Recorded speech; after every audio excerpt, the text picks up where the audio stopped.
Well, we have a baby monitor.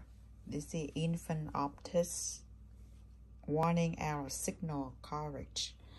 We have a trouble is that we can't see anything. At first, we have to go to menu, and then we go to the camera here. And then we choose add. They have like delete, add, view, scan. So we choose add, and then we press OK, and then have a camera 1, 2, 3, 4, and then we press number 1 OK, and then at the bottom of the camera you press pair.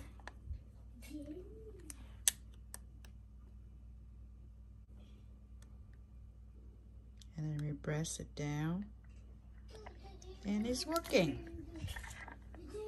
There we go. Okay, remember, you press around maybe 5 seconds and hold it. Done. Thank you.